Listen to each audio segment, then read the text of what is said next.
All right, good morning, everyone. Welcome to the DePauw University Athletics Hall of Fame induction ceremony. My name is Stevie Baker-Watson, and I'm honored to serve as the Theodore Catula Director of Athletics and Recreational Sports here at DePauw. Since 1986, the DePauw Athletics Hall of Fame has honored the legacy of our greatest student athletes, coaches, administrators, and friends of Tiger Athletics. From the earliest inductees like Charlie Erdman, George Lortz, Mary Conklin, and Gami Neal, to the individuals that we honor today: Dillon Ballantyne, Paige Gooch Bolander, Adam Cohen, John Cook, Amanda Stier Janszen, Scott Riggle, and the 1979-1980 women's tennis team. The Athletics Hall of Fame recognizes the exceptional athletics achievements of our student athletes, coaches, and administrators. The student athletes, coaches, and team we recognize today contributed to the rich history of DePauw and have represented all of us in a first-class manner. I thank you for joining me today to celebrate their achievements. Today, we're honored to be joined by a number of special guests, including DePauw's 21st president. Please join me in welcoming Dr. Lori S. White, president of DePauw University, to the podium.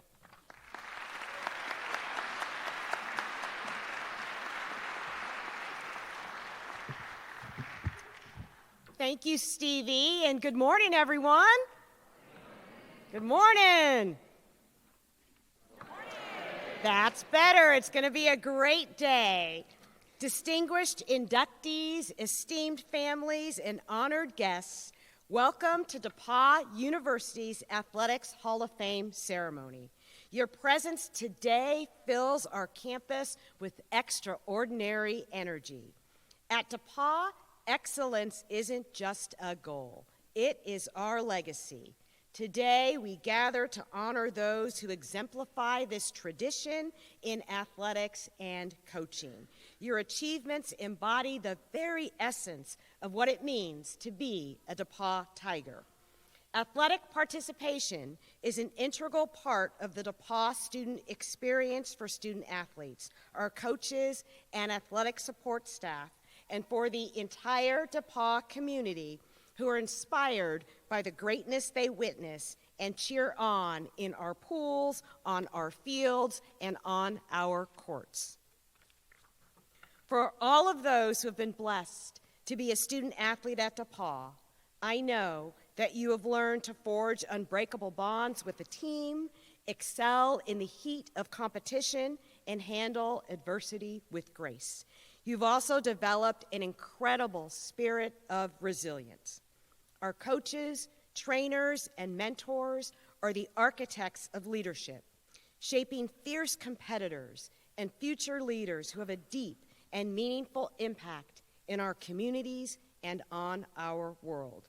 And all of the fans, your family members, DePauw faculty and staff, and your classmates and friends have borne witness to your triumphs and your heartbreaks, and have been with you every step of the way along the journey of your DePauw athletic career, providing whatever support you may have needed so that you can shine atop the leaderboard. To our honorees, the skills you have honed here in Greencastle have propelled you to greatness far beyond the realm of sports. I hope that you have found that your athletic experiences at DePauw were not just memories in time and have been the foundation for lifelong success in your academic, professional, and civic pursuits. And I know that the friendships forged with your teammates have been long-lasting, even if you don't get to see each other as often as you used to. And oh, if I could be a fly on the wall this weekend, listening to your laughter and the tall tales of your various exploits while you were teammates at DePauw, proving that the DePauw spirit is truly unbreakable. Today, we celebrate your past glories and also recognize the remarkable individuals you have become. Your continued success is a testament to the enduring value of a DePauw education and your athletic experience. As you take your place in our Hall of Fame, know that you carry the pride of every Tiger, past and present. Your legacies will inspire generations to come, showing them what it truly means to excel as a student athlete and leader. We are immensely proud to call you DePauw alumni. Thank you for allowing us to honor you today and for continuing to represent the best of what our university stands for. Please join me, the entire audience, in congratulating these extraordinary individuals and welcoming them to the DePauw University Athletics Hall of Fame.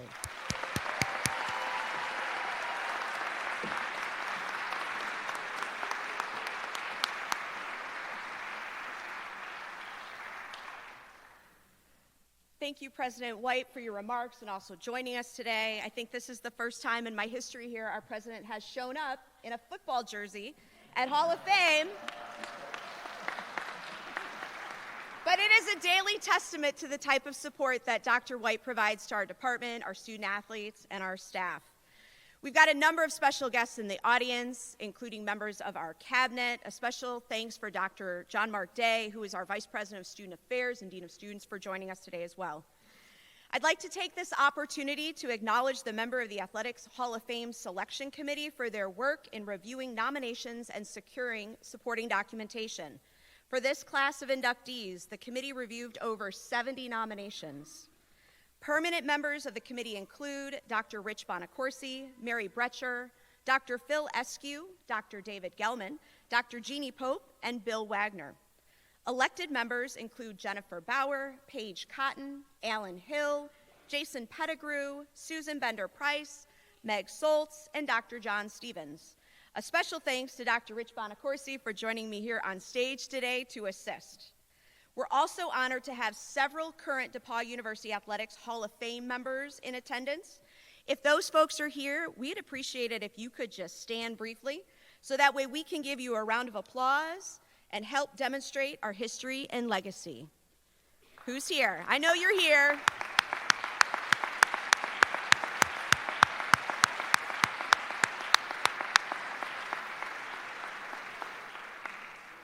I also want to thank our athletic staff and a significant number of our student athletes who have joined us today. This is the best way for us to teach about our history and our tradition and ensure the legacy of DePauw athletics sustains far beyond where we are today. Now, during today's formal ceremony, each honoree will have several questions to share prior to sharing additional words of wisdom and thanks.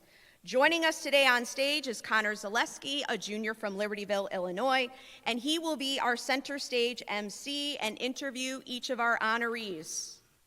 At this time, we're going to get this party started. Connor, if you will take your position at center stage, let me introduce to you the first member of our class. From the class of 2006, Leslie Dillon Ballantyne from women's cross country and track and field.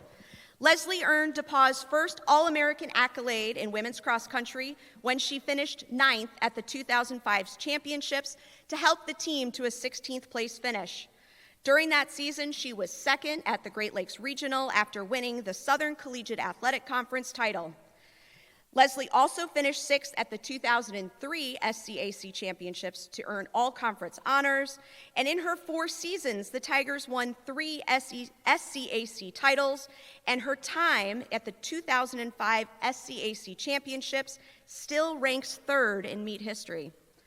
In 2020, she was one of 14 selected to the SCAC 30th anniversary women's cross-country team for the years 2005 to 2020. Leslie also earned 3 SCAC honors in outdoor track and field, with 2nd place finishes in the 10,000 meters in 2005, as well as the 1,500 and 5,000 in 2006. She was selected as the 2006 recipient of the Amy Hasbrook Award. After graduation, Leslie completed a master's degree in sociology at the University of New Hampshire and coached high school cross country and track teams. After several years in higher education, she made a career switch to digital marketing and is currently working for United Airlines.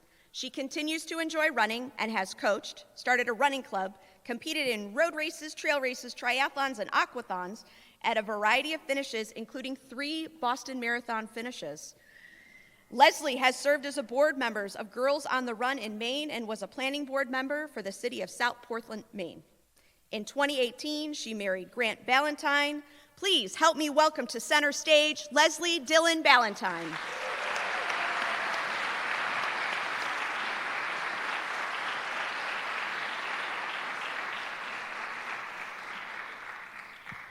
Good morning, Tiger fans. Good morning, Leslie. We are excited to celebrate with you this morning. Congratulations. Thank you. Could you please share your favorite DePauw memory and why it was so special to you? I'm going to take the opportunity to share two. But the first one has something to do with an accolade that Stevie just mentioned, but I think is lesser known. So yes, I did place 9th at Nationals my senior year to earn All-American honors, but I think what may not be known or may have been forgotten by many is I actually led that race for a little bit. And just for a little background, I know I shared some of this for those of you who were in this last night at the dinner. When I showed up at DePauw, I hadn't competed at the state level as a high school athlete. I was solidly a JV runner my first 2 years here. And really, it took those 4 years of coaching and having great teammates to get to where I was. But there I was on a cold, muddy day in Ohio, running in the lead pack for the first mile. Nobody was making a move. And although nobody expected or imagined that I would be there, there is a Coach Coreyism of a race isn't run on paper. So again, nobody expected me to, but I made a move. I pushed the pace. I went out in first, and I'm so grateful that I was coached to have the confidence to make that move and take that opportunity. Obviously, I didn't finish there, and I think the most memorable part of that morning is actually finishing the race in 9th. Somebody, I don't recall who, hugged me and they were like, "Did you know you were in 9th place?" I was like, "Yeah," because I had been in first and I watched 8 people pass me.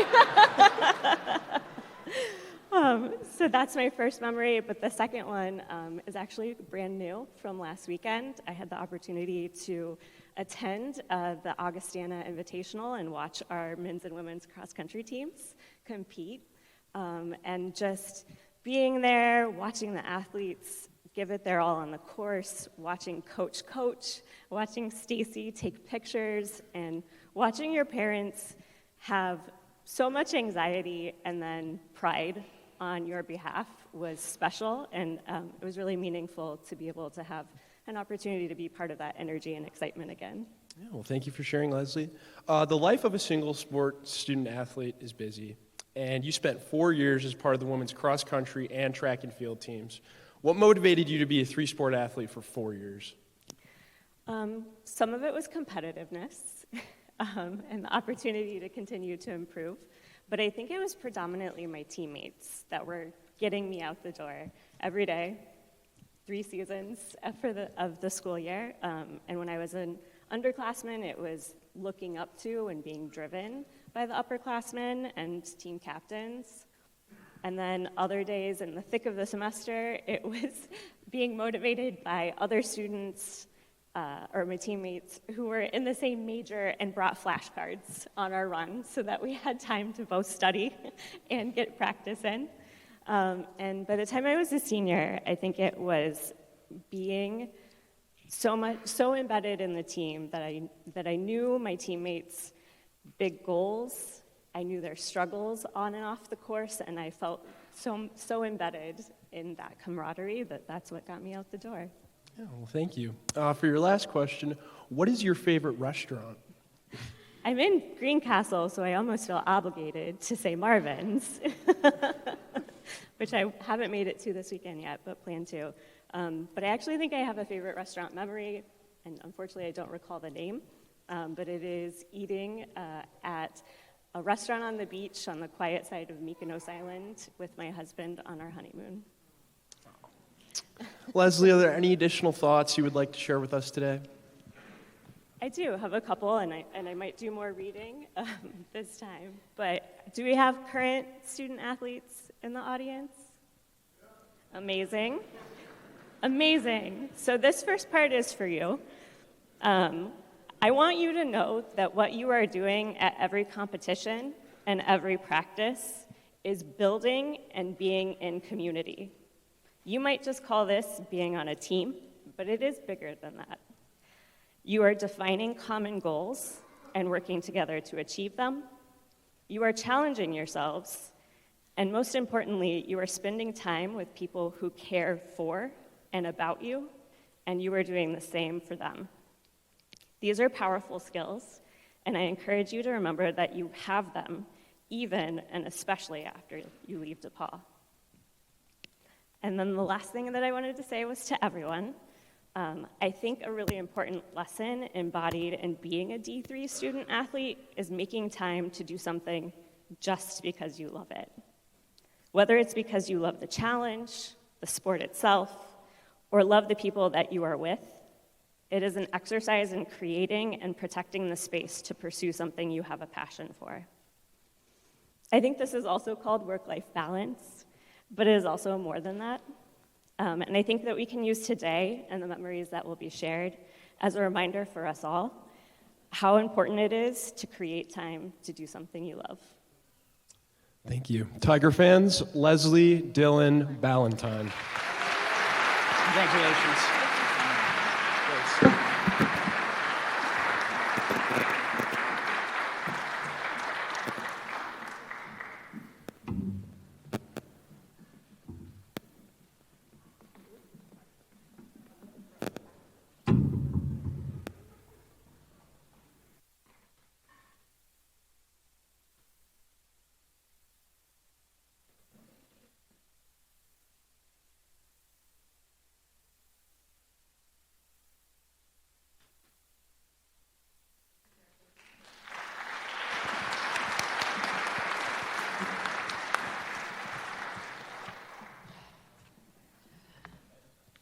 From the class of 2014, Paige Gooch Bolander, women's golf.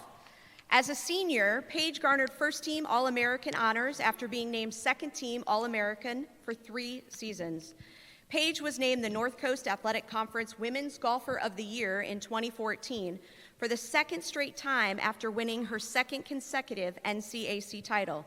She earned similar honors in 2011 in the Southern Collegiate Athletic Conference, prior to being named the Division III Freshman of the Year. From 2011 to 2014, the Tigers finished no worse than 8th at the national championships and matched the program's best finish with a second-place showing in 2012. As an individual, Paige finished in the top 14 3 times in her 4 NCAA appearances. An NCAA Top 30 honoree for Woman of the Year and one of just 10 in Division III, Paige was an NCAA postgraduate scholarship recipient and earned the NCAC Pam Smith Award, which recognizes the conference senior female student athlete who's distinguished themselves throughout their collegiate career in the areas of academic achievement, athletic excellence, service, and leadership.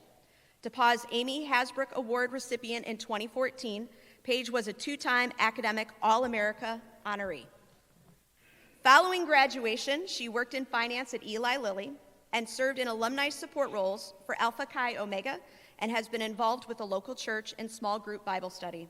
She continues to help with Eli Lilly new hire trainings, as well as assisting Alpha Chi Omega through recruiting and mentorship.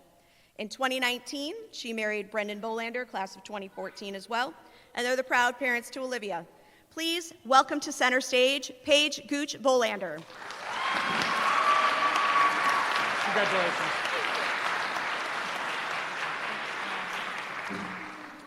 Good morning, Paige. Once again, congratulations on this honor.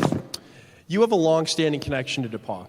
When it came time to decide where you wanted to go to school, why did you come to Greencastle? Yes, thanks. Good morning, everyone. I think I saw DePauw through family as a place of great academics, great friendships, a place where I could still be a student athlete, and then saw my brother get a great job after, and so it was always on my list of a possible school, but when I ultimately chose DePauw, I found a place where I could pursue my academics and not sacrifice anything there, while also competing at a national level for the golf team, and still get to be a student in a sorority as president of Alpha Chi and pursue leadership opportunities that way.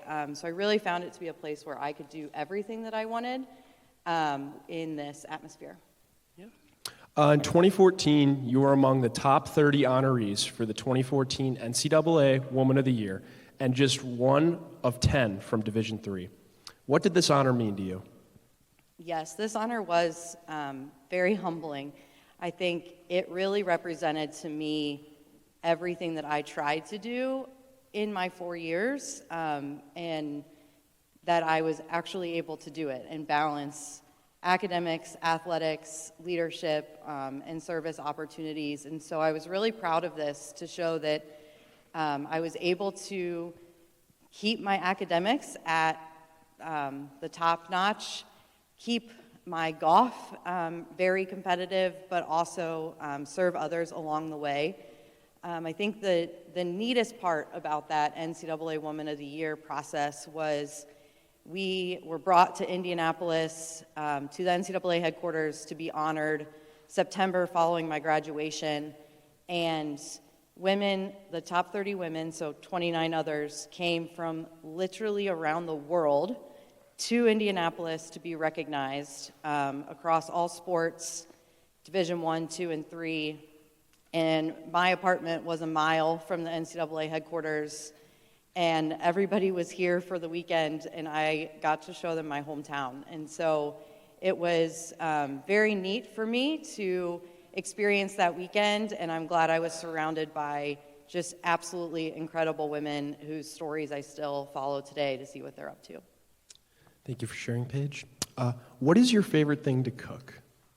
Yes. So I love to make my Nana's spaghetti sauce, and then that goes into my mom's lasagna. And so that is definitely something I love to cook.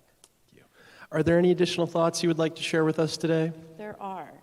So I'm really grateful to be here. I started to learn the game of golf by following my older brother, Brian, while he played for the DePauw men's golf team under Coach Lazar. But we're 8 years apart, and so I was the 10-year-old keeping Brian's stats for him on a scorecard so I had an activity to stay busy for 4 hours. The reality now is I learned what good looked like for golf and course management. I had Dad's color commentary about everything that was happening in my ear for those 4 hours, whether I wanted that part or not.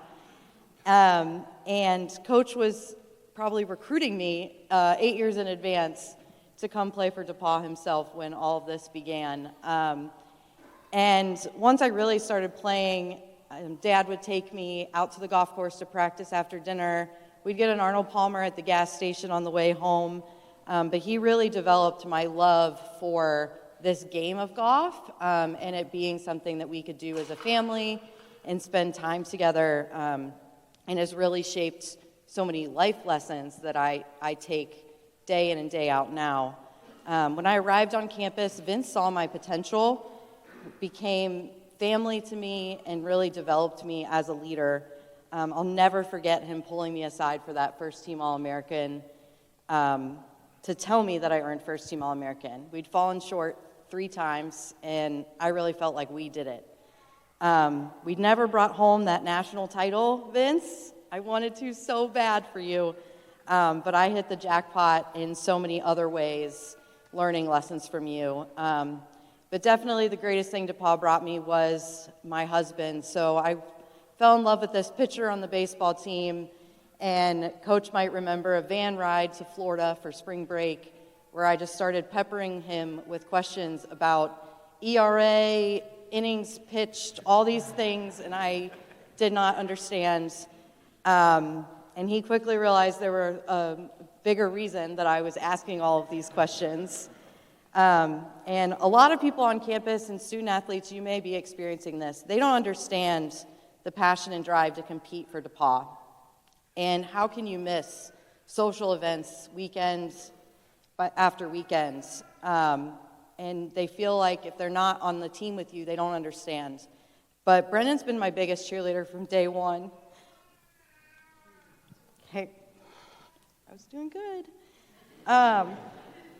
And 10 years later, married, he still is. And that's been the best part. And he now has the golf bug, and so we can go play together as a family, and it is absolutely the best. So DePauw has brought me so much, and I'm so thankful for that, and I'm just so grateful to be here. Thank you for sharing, Paige. Tiger fans, Paige Gooch Bolander. Congratulations.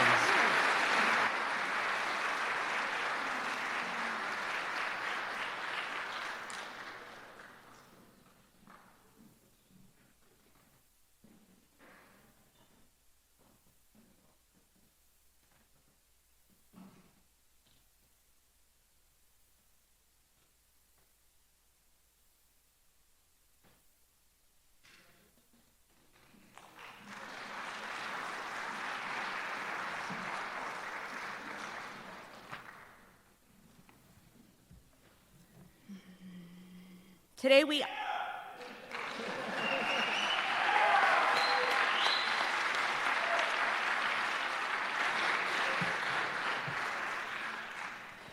we honor Adam Cohen, head coach, men's swimming and diving. Adam came to DePauw in 1987 as the graduate assistant coach for football and men's swimming and diving, and was named the men's swimming and diving coach here in 1989, or the 1988-1989 season. Over the course of his 35 seasons, Cohen was Southern Collegiate Athletic Conference Coach of the Year 6 times, as he directed the Tigers to no worse than a second place finish with 7 titles. He was also chosen North Coast Athletic Conference Men's Swim Coach of the Year in 2013. His team scored at the NCAA Division III Championships in 24 seasons and finished a program best 11th in 2008 and 2015. DePauw teams finished in the top 20 at the Division III Championships 12 times during his tenure. Among the individuals he coached, Sam McManus won the Division III National Championship in the 200-yard breaststroke at the 2018 NCAA Championships. His team posted an 84-win, 50-loss, 1-tie dual meet record, and he retired from the university in November of 2023. After his arrival in Greencastle, he didn't take much time off before offering his services as an umpire and coach to children playing Little League and Babe Ruth baseball, even running the league at one time. He was a huge advocate of the Greencastle Parks Department, participating in the annual July 4th celebration and the development of Big Walnut Sports Park. Adam was one of the earliest advocates and supporters of a YMCA here in Putnam County, conducting surveys about the feasibility and placement of such facility here in his home county. For more than 30 years, Adam served in multiple roles for the Indiana Delta chapter of Beta Theta Pi fraternity and as an advocate for Jewish students, staff, and faculty at DePauw. In 2007, Adam ran for First Ward City Council seat and won that race by 21 votes. He served his constituents and the city with great insight, dedication, and involvement. He served as council president for many of those years and resigned from the council in 2013. Unfortunately, Adam couldn't be with us today, but I did have the opportunity to visit with him earlier this month. So if you can, keep your attention here on the screen.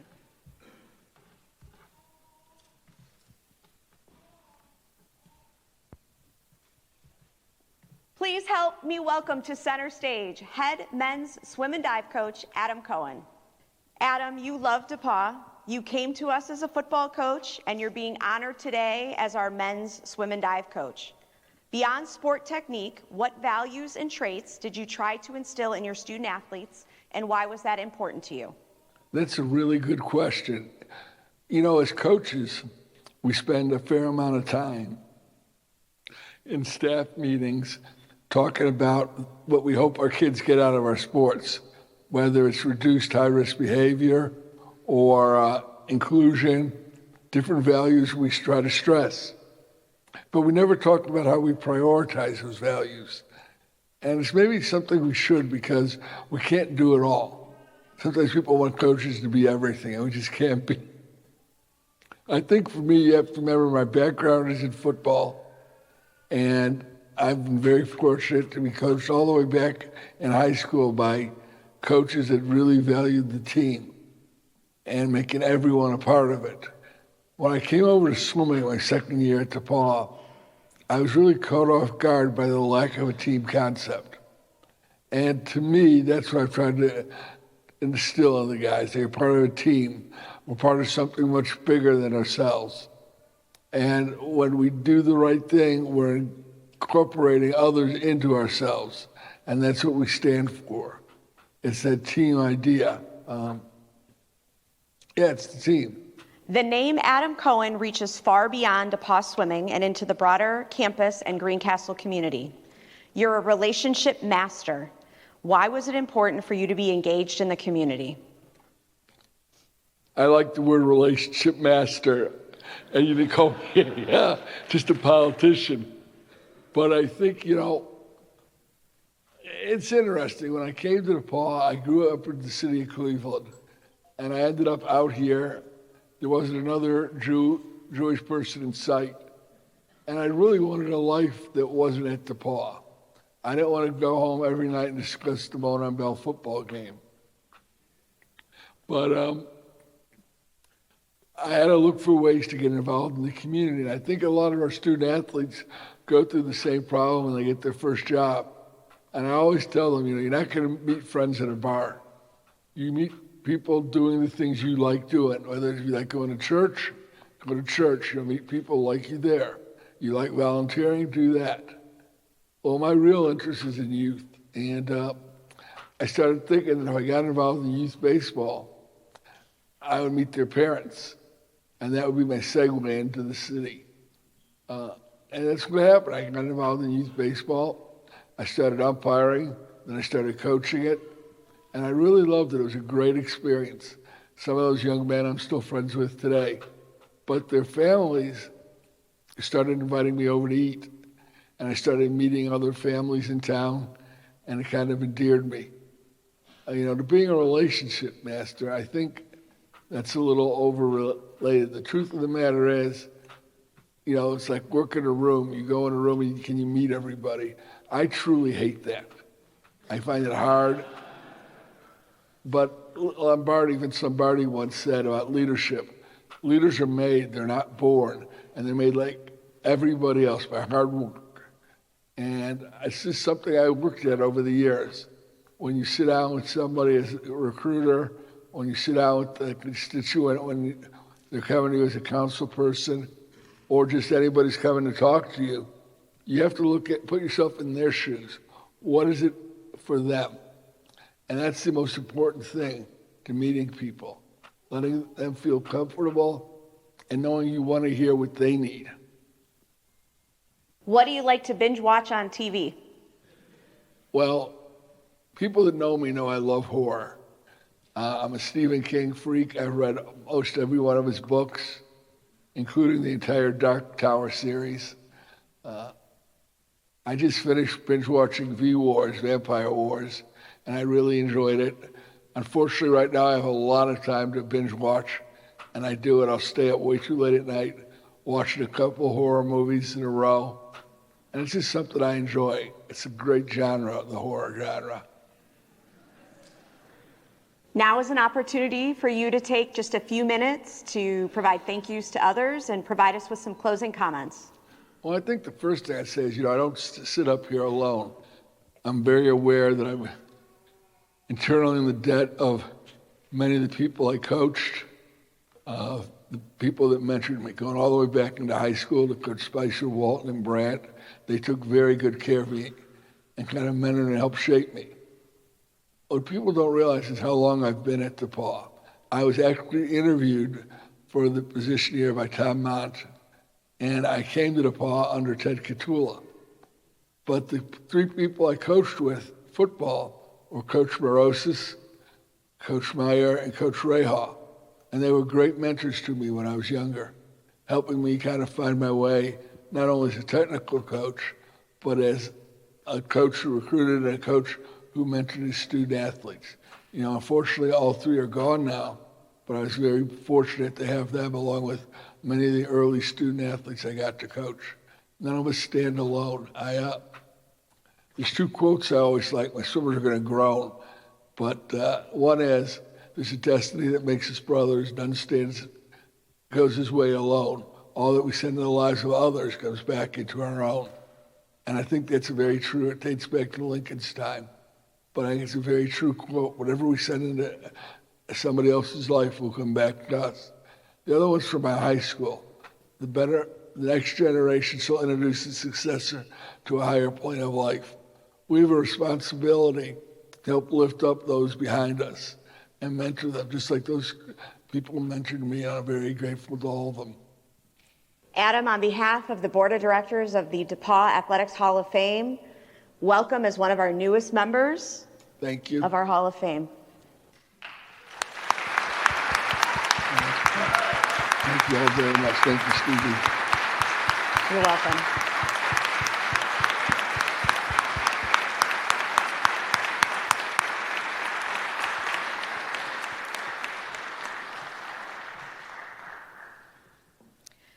So while Adam couldn't be here with us in person today, we know that he is watching us from Cleveland. We actually had an opportunity this morning just before we walked over here to do a FaceTime call with him and wish him well. And we're happy to know that he's got several former student athletes that are with him today watching this right now. Adam, we love you. We miss you. Congratulations on this honor. There are so many things that you have taught so many people in this room. It's just immeasurable, but thank you so much. All right, our next inductee. How do we follow that, John? All right. From the class of 2010, please help me welcome John Cook from men's swimming and diving.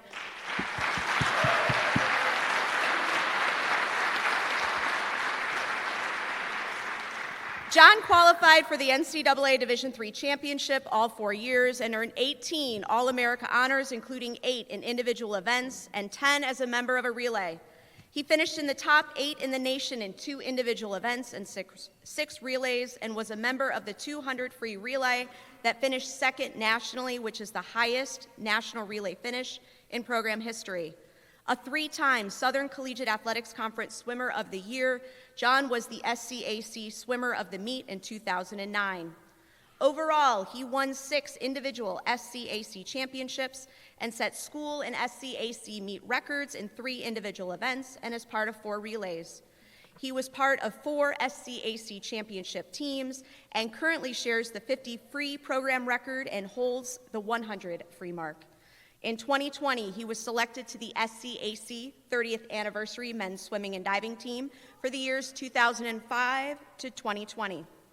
In 2010, John was the co-recipient of the Phil Eskew Award, recognizing the top male student athlete at DePauw.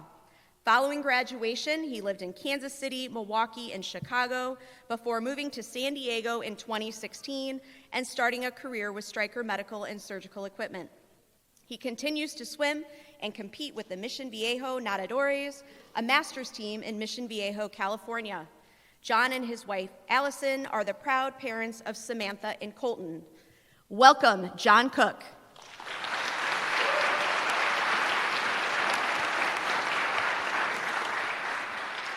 Good morning, John. Congratulations on this honor. We just had the opportunity to hear from your coach, Adam Cohen. Describe what it was like to be a part of the men's swimming and diving team under his direction. For sure. Good morning, everybody. So Cohen, the relationship master, as he was proud to receive that title. It's funny, earlier this week, a colleague of mine actually recommended a book for me to start reading. It was called First Break All the Rules, and it kind of dives into management styles and what makes a successful manager. And as I was reading the book, it was very clear to me that this was describing Adam Cohen. Some of the things that he does that I think were just innate for him and natural. And the biggest one that kind of stuck out for me was the book talks about you do not treat everyone the same. And Cohen had that down to a T. And I think what Cohen really did well was he knew everyone's individual strengths and really celebrated them and poured gasoline on those. And as a result, everyone in our team felt like they could be themselves. And when we all came together, we were a much stronger unit because everyone felt comfortable in their own skin. They could celebrate their own strengths, and we were just a hell of a team as a result. It was really cool. Thank you. Could you please share a life lesson that you learned while at DePauw that you've taught your children? Yeah, so two things come to mind. I spoke about one of them last night. This is another one from the relationship master himself. He would look at us before meets all the time and say, you never know when you're going to swim your fastest. And a lot of us would roll our eyes at that because we were in the middle of the season and we were tired from training, but it was really true. You never really quite knew when you were going to swim your fastest. And I try and tell that to my kids. You're never going to really know when you're going to have a great day, but I think it's a really important lesson. The other one that came from DePauw, and I think probably all of us feel this or learn this at DePauw, was the importance of kind of understanding where everyone else comes from, being empathetic, and understanding that just because you view things a certain way doesn't necessarily mean somebody else is going to view things that way. And I certainly learned that at this university, and I try and impart that lesson onto my children today. Yeah, thank you for sharing. Could you please describe your favorite vacation? 2 vacations. So I'm sorry, I'm going to do 2, but one is pre-kids and one is with kids. Certainly different vibes. The first one that comes to mind was pre-kids with my wife Allison. We went to the Amalfi Coast in Italy, and we ended that trip going to Wimbledon in London, and that was certainly a really fun one before the kiddos. And the one with the kids, we like to go to national parks, and we went to Yosemite National Park a couple summers ago, got a really cool cabin, Airbnb, and just kind of seeing the wonder on their eyes as we walked to the national park was certainly pretty special. John, are there any additional thoughts you would like to share with us today? Absolutely. So I am bursting with gratitude being up here today. I feel like I'm the luckiest guy on the planet. I'm just going to have to thank a few people. So first I want to say hi to my family. I see them back there. They're tucked underneath the balcony. Hi, Samantha. Hi, Coulter. Hi, Allison. I love you guys. As far as thank yous are concerned, I wouldn't be here without my mom and dad. They did not swim, so I think that was a huge blessing for me. They didn't really know what was going on. They didn't really understand the events. They figured it out later on, but all my dad ever told me was keep your fingers together. That was his wisdom on swimming. So I always tried to do that, but they were my backstop. If I ever had an issue, if I was emotionally having a tough time, they were my go-to. So I love you guys. Thank you for everything. My teammates, like I said, I think I'm the most spoiled guy on the planet. I had great teammates in high school. I was a part of a great team in high school. At DePauw, I probably had the best team I've ever been on. The class that I entered DePauw with, the class of 2010, are some of my best friends. I still talk to them every day. The team that was already in place, the upperclassmen, a lot of them are here.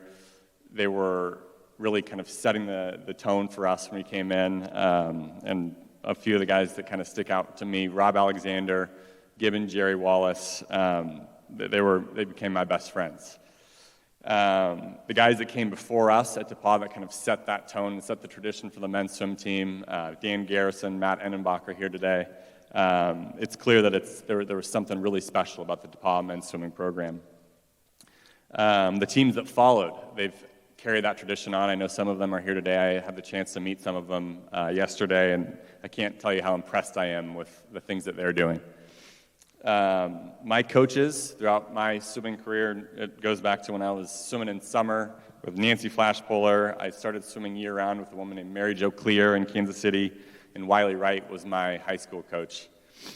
Obviously, I can't really say enough about Adam Cohen. I got pretty emotional watching that video. I saw my mom getting emotional as well. My mom probably said it best when I graduated DePauw and that class of 2010 graduated. I think Adam Cohen, if we had to boil it down to one sentence, he takes boys and turns them into men. And he did that with our team. I think he does it with every team that comes through. I love him, and I always will. Well, the last thing I'll say is I love DePauw. When people ask me about DePauw, it's hard to really pinpoint a feeling or a certain thing that DePauw does exceptionally well, but there's some type of warmth about this place that I felt the moment I stepped foot on the campus, with the professors, the activities, and the student body. It's just, there's something magic about this place, and I'll always love it. So thanks so much. Tiger fans, John Cook.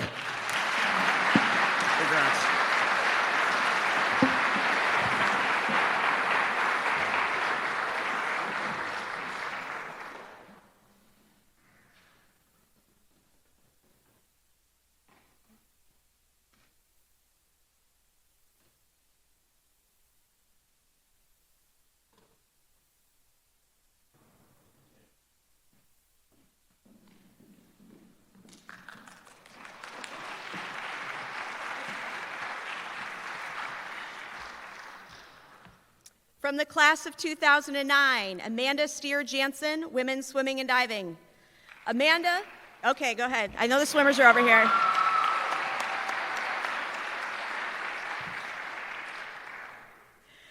Amanda was a four-time NCAA Division III qualifier and earned All-America honors in 2008 in the 200 butterfly and as part of 3 relays. She was an honorable mention All-America honoree in the 100 fly in 2008, 200 fly in 2007, and on 4 relays in 2006. Amanda set school records in the 200 free and 100 fly, both which stand today, the 200 fly, and as part of 4 relays. DePauw's 2009 Amy Hasbrook Award winner, Amanda is the career scoring leader with 2,192 points and was all Southern Collegiate Athletic Conference in 10 individual events. She won 5 individual titles, including the 200 fly all 4 years, and she was named SCAC Woman of the Year in 2009, as well as DePauw's Amy Hasbrook Award recipient. Following graduation from DePauw, she earned a doctorate of physical therapy degree from the University of Dayton before working in patient care and in facilities as a clinical director and dry needling specialist. In 2020, Amanda earned the Clinical Partner Award from LSU Health for her services as a clinical instructor for physical therapy students. She made the switch to utilization management in 2022 and currently leads a team of 15 reviewers. Amanda has been a paid and volunteer assistant coach with several year-round swim clubs and continues to participate in master swimming. I heard she even got into the pool yesterday for a bit.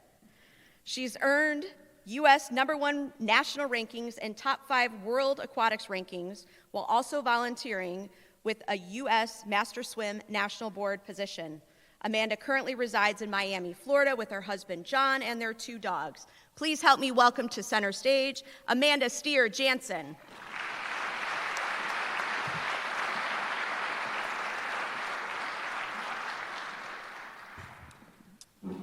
Good morning, Amanda. Congratulations on this honor. You qualified for the NCAA championship all 4 years at DePauw. Heading into your swim career here, was that the goal, the expectation? Sure. So one of the reasons that I chose DePauw was because I felt like I could be a contributor to the team. So I did feel like I had a chance to participate in that postseason meet and everything. But I think the bigger goal started when I was sitting in Coach Mary's office very early in my DePauw career, and I noticed that in her office there were all of these pictures of former DePauw swimmers on the podium at nationals with top 8 finishes. And I was like, well, I want my picture to be in Mary's office until she retires. And so that's when Mary and I kind of came up with a plan. Like, we don't want to just make the meet, we want to make top 8. And so thank you, Coach Mary, for helping me get there. But that's how the goal shifted. So Training for swimming can be a grind. Lots of early mornings and often multiple practices a day. When you finished your career at DePauw, did you expect swimming to play a prominent role in your everyday life? I'm sure my teammates expected it, knowing me, that it would be a prominent thing in my life. I graduated DePauw and then went back home for physical therapy school, and I was coaching at the time, and I very quickly found out that I need some type of physical output, and I need some type of schedule and some type of discipline in order to be good in other things in my life. And so I found a master's team to swim with, and I've been swimming master's meets, and everything for the past 15 years or so. I got to swim with the team yesterday. Thank you guys for letting me do that. But yes, it still continues to be a big part of my life, and I just feel so grateful that I never experienced that athlete burnout. I've always loved the sport, and so I think, at least for current athletes out there, something you can take with you is, whether it's in athletics or whether it is some other endeavor, once you graduate school, you don't have to stop having goals. You can have goals, you can have things you want to work towards, and that can make life fun too. So I highly encourage getting involved in something so that you can continue that team camaraderie outside of DePauw. Yeah, thank you. For your final question, Amanda, what is your favorite way to relax? So I take my downtime very seriously. So one of my favorite things to do is spend time at the beach with my husband and my family, and if I am not there, I would rather be on the couch hanging out with my dogs. Yeah. Amanda, are there any additional thoughts you would like to share with us today? Yes, thank you. So as far as I'm concerned, there are three things that go into creating a good or successful athlete. The first is some amount of natural talent. The second is work ethic to capitalize on that natural talent. But the last and probably most important thing has to be having a good support system. So I'd really like to thank my support system, starting with all my coaches, but Coach Mary, thank you for a great 4 years at DePauw. Thank you for being tough on me, but also being fair and fun and working with me to kind of achieve our goals together. And then I'd also like to thank my personal support system, my family. They have sacrificed infinite amounts of time and money for me to achieve my athletic dreams. A quick story, when I was a high schooler, I was at a meet and I had gotten my first national qualifying time, which was a big deal, but my parents weren't at that meet. I don't know where they were, but they were not there. And so Coach says, oh, you should call your mom and tell her. So I called my mom, and Mom, I got my first national cut today. I get to go to nationals at the end of the summer. And instead of Mom saying something like, I'm not sure if we can afford it, or it may interrupt family vacation, all she said was, that's great, where do we get to go next? And it was that kind of support system that I think every athlete really needs. So thank you, Mom, thank you to my family. And then lastly, I would like to thank my teammates. Just like John Cook said, you can't do anything alone, you can't go through that grind alone. And so thank you to them. One last parting piece of advice to the current athletes out there is just make sure that you're enjoying every single practice. This may be the last time in your life that you wake up and you are guaranteed to go hang out with your best friends at practice every day. So enjoy every moment, enjoy every practice. Good luck with your season, and go Tigers. Thank you. Tiger fans, Amanda Stier Janszen.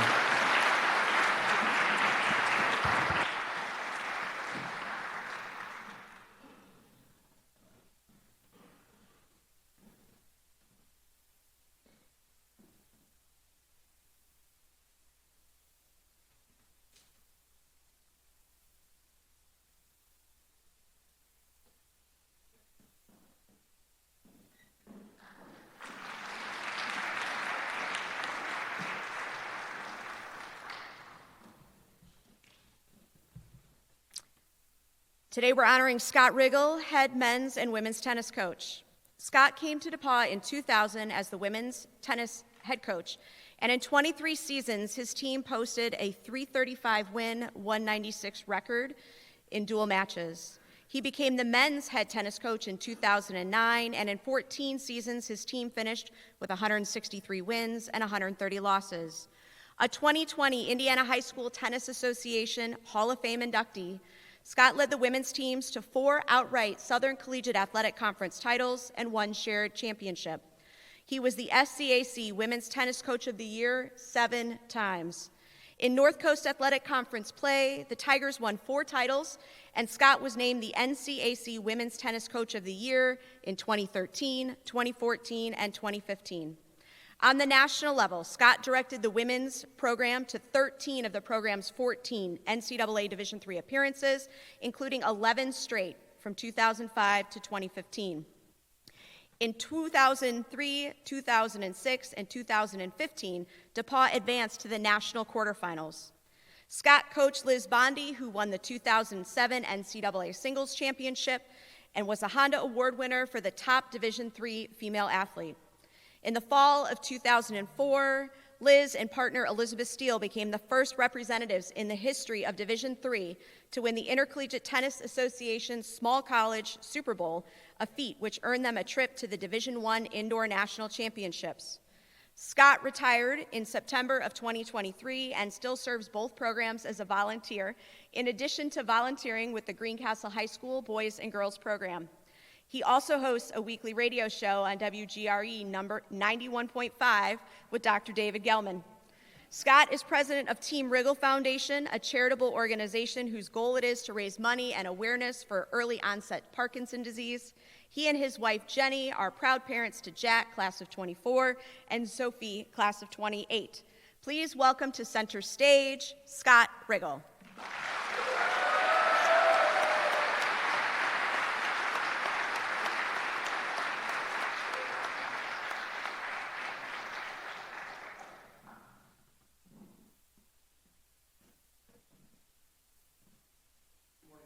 Congratulations. Thank you. Tennis has been a way of life for you. Can you share what tennis taught you and how you shared that with your student athletes at DePauw? Yeah, but I better get out my notes first because I don't want to talk extemporaneously. I'll go over the limits.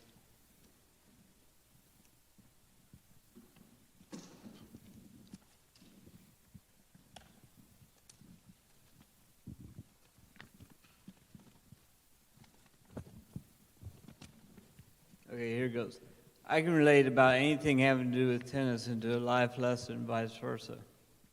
For example, in tennis, you have to be able to learn to call what you can from the previous point, such as maybe 5 out of 5 times I've hit the approach shot to my opponent's back and they pass me down the line.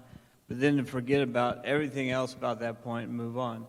You've also got to plan and devise and revise a tactical plan for the future, but not dwell on it. You got to play the point at hand.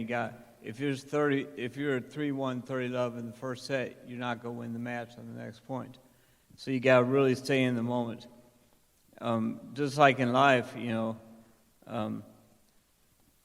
like you want to learn from the past, but you don't want to live in it. You want to plan for the future, but not dwell on it. You want to live in the moment. I say partly because of the head-to-head nature in an individual sports setting, a disciplined, mentally tough outlook in order to play your best tennis is necessary. So my biggest personal challenge has been living and coaching with Parkinson's disease for the past 14 years. The fact that I've been a lifelong tennis player and tennis coach has helped me carry over some of those lessons to my health. A couple examples are, in tennis you have to have good balance. So I've spent my life trying to get students into the balanced position so they can transfer the energy into the effective shot. So with Parkinson's, one of the first things it takes from you is your balance. But I have like different ways, alternative ways I can move from one place to another when I'm unbalanced or when I can't move.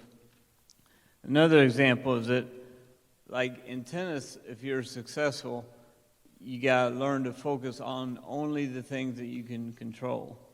So you can't worry about the wind. I mean, you might be able to adjust to it. You can't worry about a lucky shot your opponent made that rolled over the net on a big point. You can't worry about the dumb shot you made 7 points ago.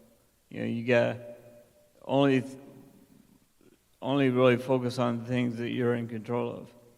So the same thing in life. Like if you're going to focus on the clerk who was rude to you at the bank or the guy that's driving the car that cut you off in traffic, that's not a very good use of your energy and time. Thank you. For years, you've been working on a book, Scott. Can you tell us about the last chapter you wrote? Yeah, the most recent chapter is not the last chapter. The most recent chapter is tentatively titled Assistance from Assistants. And that is because I've never been an assistant until now. I'm a volunteer assistant. And although volunteer may not last, because Andrew graciously promised to double my salary every year if I do this. But, so I had always been either the only coach or the head coach of every program I coached. Well, the men's team had a match last year, and one of our players, after his individual match, he wanted to talk about what he's doing physically and mentally between points. So I took him into the round room at the tennis center. We spent 45 minutes on that very interesting subject. And afterwards, I thought, man, that was great. It was fun to be able to do that. And if I was the head coach, I would have had to not like go off to the corner with one person. I would have had to stay out there and coach the whole team. So that's I'm finding that interesting. Thank you. For your final question, Scott, who is your favorite musical artist? Well, if you've listened to the Coach Riggle and Dr. Gilman radio show, you'd probably know that it's Bob Dylan. Matter of fact, my family gave me a little quote of his from his song "Forever Young" that I hung on my office wall when I worked here. I think the lyrics said, "May your heart always be joyful, may your song always be sung." Scott, are there any additional thoughts you would like to share with us today? Yes, can you hold on for a second while I get to that page? Can you hold this?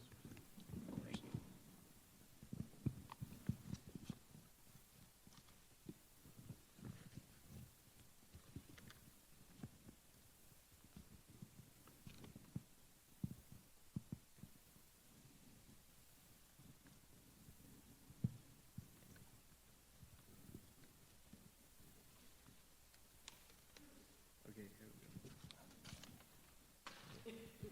Thanks for bearing with me and Mr. Parkinson. So I've always thought the coaching awards, such as Coach of the Year, et cetera, are actually more player awards than they are coaching awards. It's the players who make the coach look good or bad. Don't get me wrong, I'm proud of what I was able to contribute to the team, and I'm humbled and inspired to receive this honor. As a matter of fact, one of the best things about it was I found out I was going in with my friend and person I admire, one of the people I admire most in this world, Adam Cohen. Of course, I'll gladly accept the honor as long as it's clearly understood that I'm accepting on behalf of the team. The team includes players, of course, but also includes many other people, such as the assistant coaches, the training staff, the sports information staff, the administrative staff, and even when you go back to the parents of the players' high school coaches, teaching pros, etc. Personally, year in, year out, I've thought that the MVP of our team has been Jenny Riggle, my wife. There's a rather unusual dynamic in being a head coach of a successful college tennis team. That dynamic is the fact that the success that the team enjoys is inversely proportional to the amount of time that the head coach gets at home. When your team is successful, you have to go farther away from campus in order to get to play competitive teams to yours. You have to recruit farther away from campus to find players who could play for your team and still do academically well at DePauw. And finally, the more successful the team is, the longer the postseason. And so the less time you get home. I remember phone calls from the road to home that started with tears of joy over what the team was able to accomplish, but would end in tears of sorrow over the realization that I'd have to spend more time away from home. But if Jenny hadn't done things like giving the kids a snack at 6 o'clock p.m. so they could wait until I got home to be able to eat a family meal together, or keeping the kids up late so I could read them their bedtime stories when I got home, things like that, well, I'll just say that she's the reason that I could coach a successful team while doing my best to become a good husband and father. So thanks again for the wonderful honor, and let me share a few thoughts with you. Tiger fans, Coach Scott Riggle.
It's time now for me to introduce to you the 1979-1980 women's tennis team.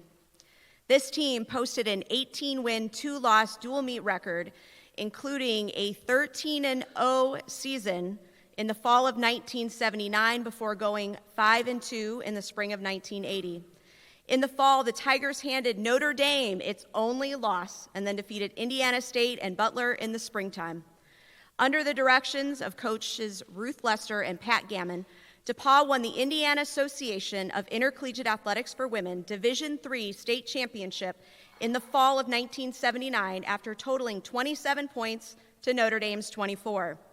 The Tigers qualified for the AIAW Wisconsin Regional in May, where they finished third out of 16 teams and earned an at-large berth to the national championship based on 2 individual regional champions and a close third-place finish.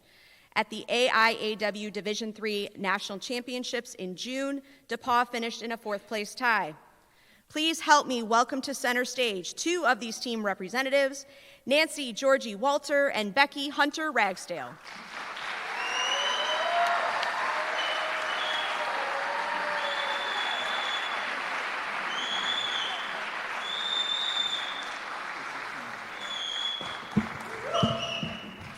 Good morning, Nancy and Becky. Congratulations to you, your teammates, and your coaches. Becky, can you share your path to DePauw? Why was DePauw the right choice for you? Well, I'm probably sitting on the courts that started my journey here as a tennis player at DePauw. As many of you know, this used to be Bowman Gymnasium, and there used to be 6 courts behind the gym, and I'd ride my bike, put as many balls as I could get in my little basket on my bike, and I'd hit against that wall.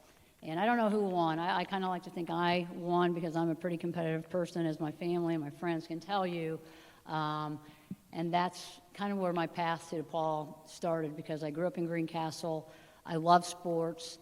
Grew up playing basketball, tennis. I swam. I did anything that they let me do. And so that's where my journey started. Thank you. My next question's for Nancy. What activities did you love participating in while at DePauw? How did you balance everything with tennis? Oh, tennis was huge. We had 2 seasons, and that took a lot of time, of course. Sorority time and studying and just trying to keep my mental side up for all this stuff, tests and everything. If there's anybody out here that took notes for me, thank you. There was no cell phones back then or recording devices, so I totally depended on people to take notes for me as we traveled. And my professors understanding why I was leaving or not in class. And I did that, though the biggest thing I think I really enjoyed was winter term. That was the activity that set me on my career. You guys all take advantage of that. It was an amazing opportunity to expand my horizons, and that activity would be probably my top, besides tennis. Thank you. My next question, Becky. Can you share a favorite memory of this 1979 to 1980 team? There's so many memories that we shared, and we were just talking about that last night. We all went to the Fluttering Duck. They told us to be good, so since we had to be back here early, and so we all behaved.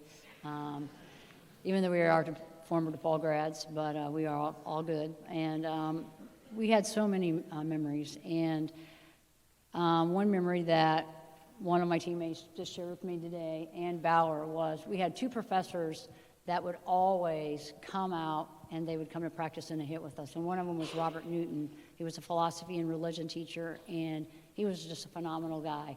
And he was like a tennis fanatic. I mean, he was like always analyzing strokes and strategy, and he was like, hey, let's try to do this way, or let's do another way. And then Norman Knights, he used to be a fellow trustee of DePauw University, and he would be out there with his racket, and they were like our biggest cheerleaders besides ourselves and our family and our friends, coming to cheer for us. And so that was a fun memory. All of our road trips, getting together, we nonstop talking, in the car, waiting for Maggie to get across from the Kappa House and get into the car, because we always had to kind of like say, hey, did anybody remind Maggie to be here at 8 o'clock in the morning?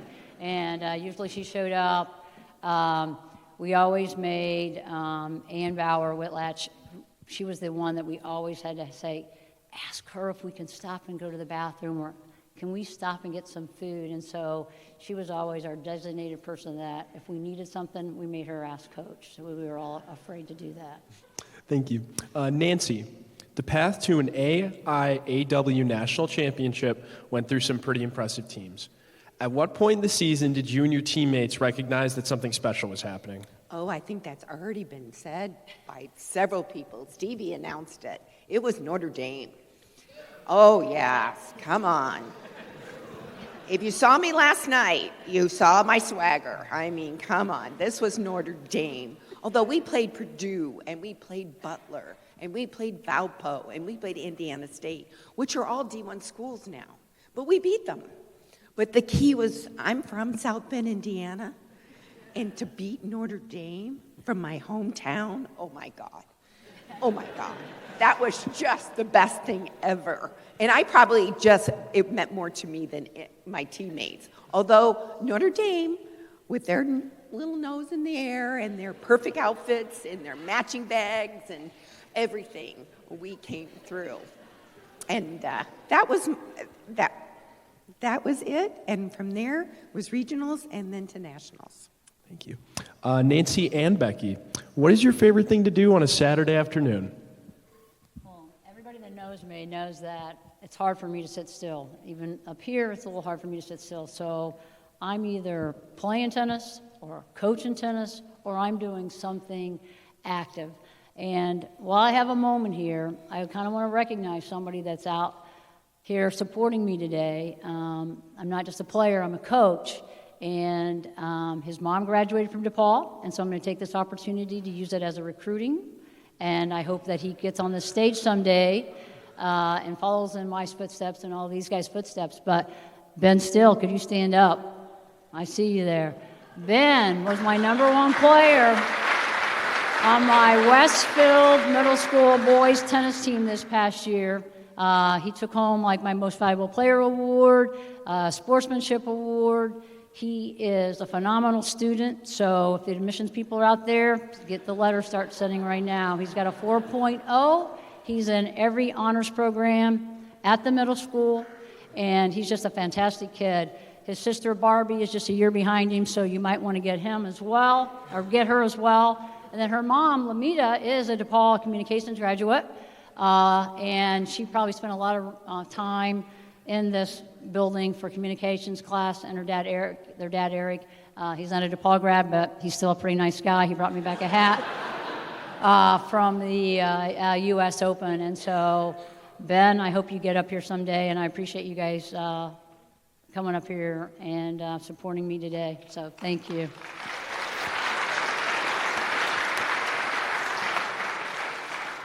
All right. Who plays pickleball?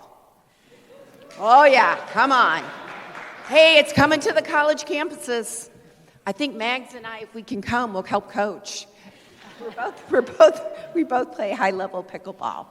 That's my love now. I play pickleball on a Saturday afternoon and absolutely adore that sport. And we will have a pickleball court somewhere in the parking lot of the Blackstock, and everybody's welcome to come and come play.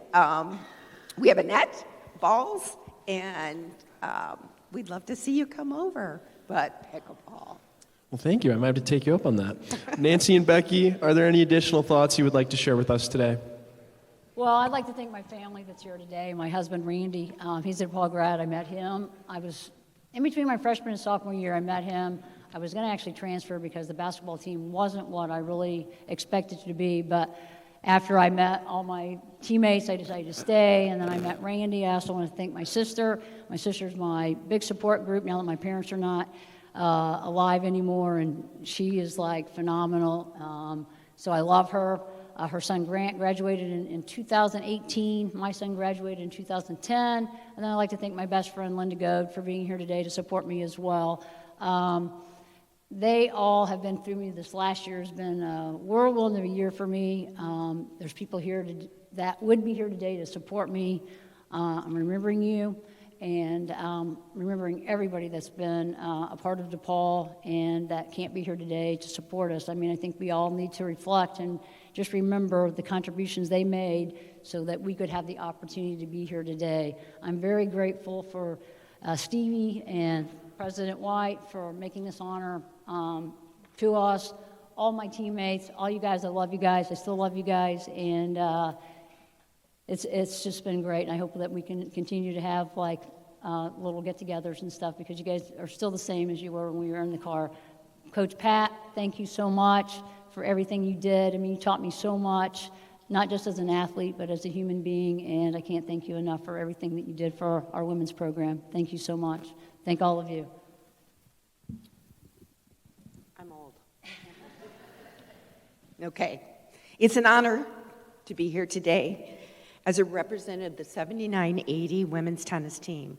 This moment feels like a beautiful culmination of not just my journey, but the journeys of so many who have been a part of it.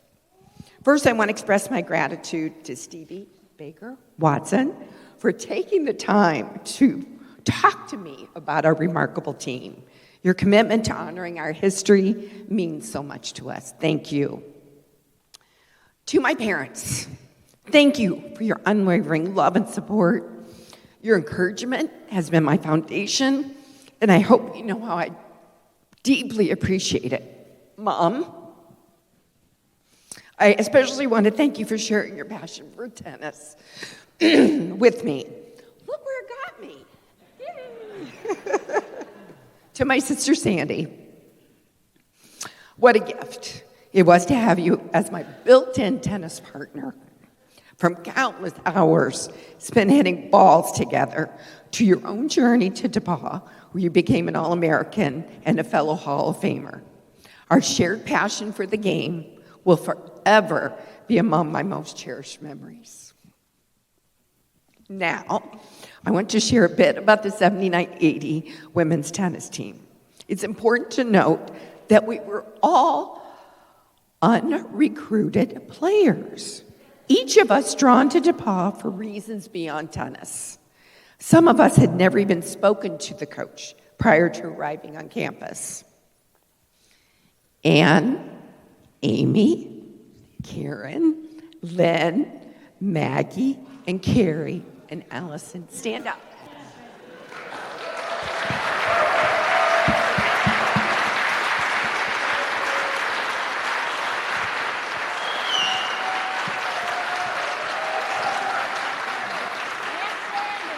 And Sandy. I got her. Now, this is the core group.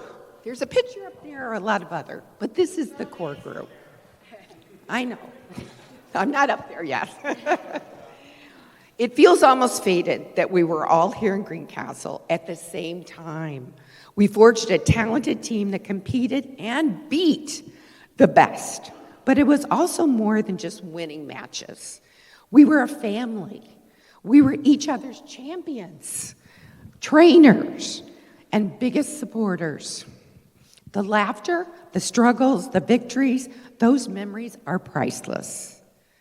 I must also give a special shout out to our coach, Pat Gammon, who stepped up to the plate to coach our team and ensure the future of women's DePauw tennis and help put us on the map. And those incredible chocolate chip cookies fueled our ambitions. Those cookies were truly food of champions. In closing, thank you for all who played a role in this journey, and thank you to my teammates for believing in each other and in me.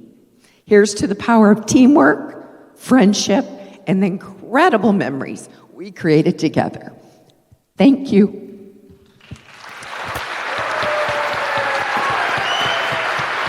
Nancy and Becky, thank you both for sharing your memories. Tiger fans, the 1979 to 1980 women's tennis team.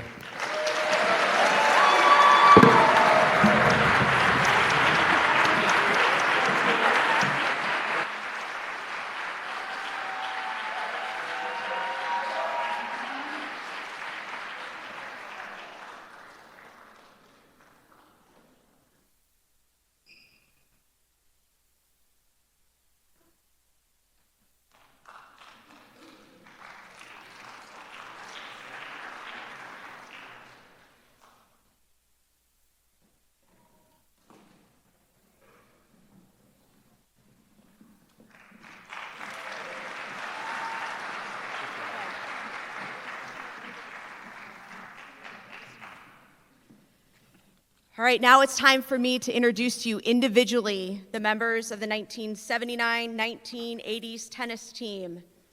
First to center stage, Maggie Wilder-Camuti.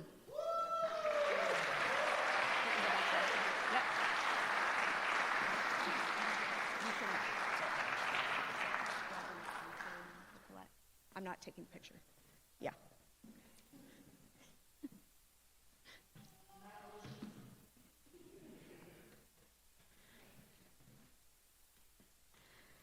Next to center stage, Carrie Malind Cocolette.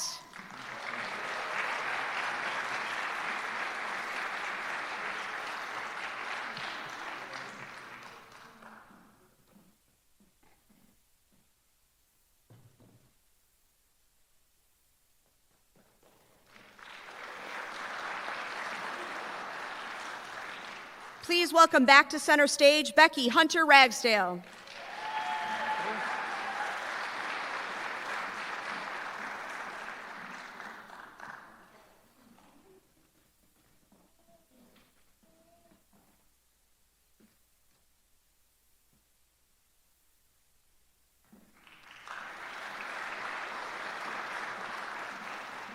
Please welcome to center stage, Karen Turman.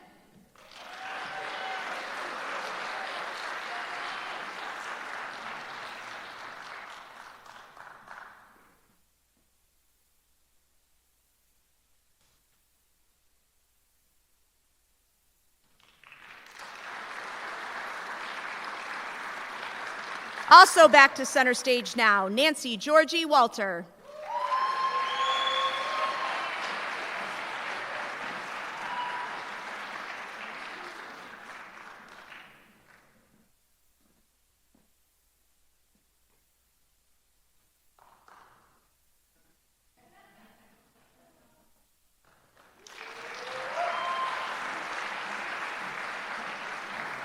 Please help me welcome Ann Bauer Whitlatch.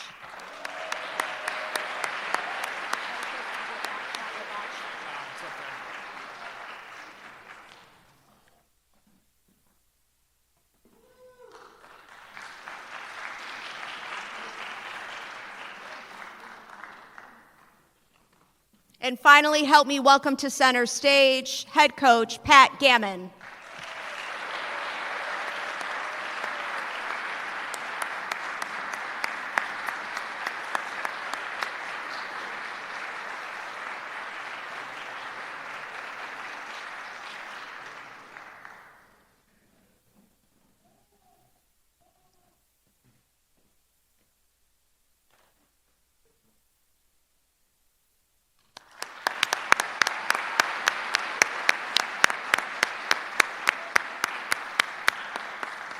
All right, continue that Tiger Pride. Let's hear it for this entire class.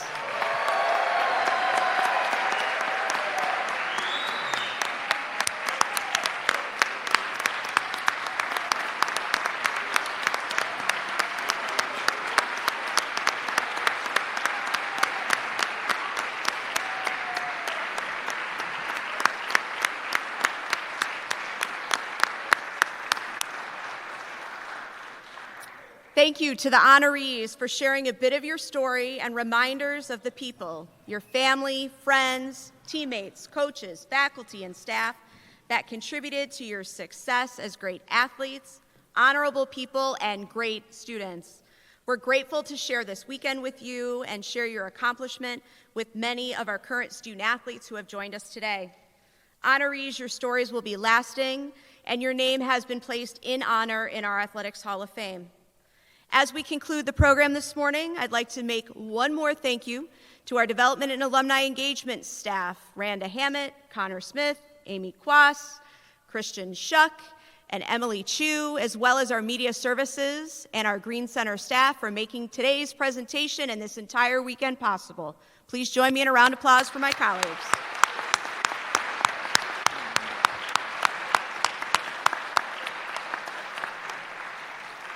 All right, Tiger fans, this concludes our program this morning. Inductees and family members, you can take additional photos here as well as Wallace Stewart Dining Room. I look forward to seeing all of you at any one of our athletic contests this afternoon. And inductees, we will honor you again at halftime of our football game today. Go Tigers!